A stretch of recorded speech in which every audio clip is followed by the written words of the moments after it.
After Jesus died, a man named Joseph, from a place called Arimathea, put Jesus in his tomb that nobody had ever used.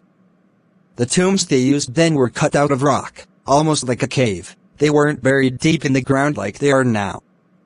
Before Joseph left, he and some men rolled a large heavy stone in front of the tomb. Mary and Mary Magdalene had waited a day to see Jesus, because they couldn't go on the Sabbath, which was a day of rest. They made spices and oils as a sign of respect to Jesus, and went very early Sunday morning to go see Jesus' body. As they were just about at the tomb, the earth suddenly shook and an angel came down from heaven. He easily rolled away the stone at the entrance of the tomb and sat on top of it. The women looked at each other and rubbed their eyes, since they couldn't believe what they had seen, plus it was very early in the morning, and they were still a little sleepy. The angel was so bright, almost as bright as lightning. His clothes were as white as snow. There had been guards watching the tomb so no one would steal Jesus' body. When they saw the angel, they fell over and they couldn't move or speak because they were so afraid. Then the angel said to the women, "Do not be afraid. I know you are looking for Jesus who has died. But he isn't here. He has risen just as he said he would. Come and see for yourself, the tomb is empty." The women were confused. How could this happen? They were sure Jesus had died, and now he was alive. They looked in the tomb and the cloths Jesus had been wrapped in were lying on the ground. The tomb was empty. Then the angel spoke again, "If you want to find Jesus, he's on his way to Galilee." So the women hurried away. They were laughing and crying at the same time. They didn't know what to feel. They had been so sad that Jesus was dead, and now they were so excited that he was alive. They just knew they had to find Jesus, and they had to tell the disciples the good news. As they were running down the path, they turned the corner, and there was Jesus. "Greetings," he said. The ladies fell at his feet and worshipped him.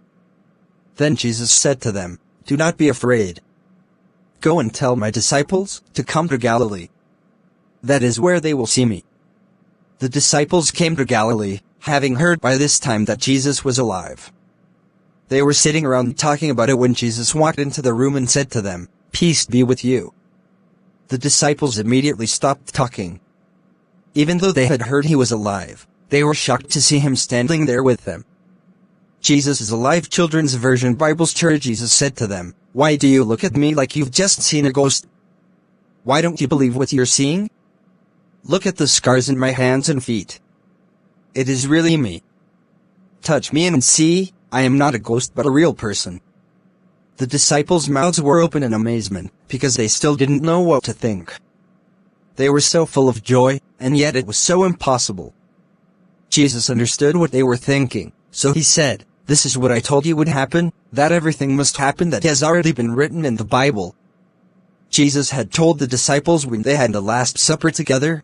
They took the bread at communion and Jesus said, "This is my body which I have given to you."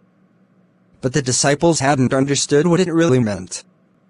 Then Jesus told them, "You have seen these things that have happened, so stay in the city, and soon I am going to give you what God has promised you, the Holy Spirit."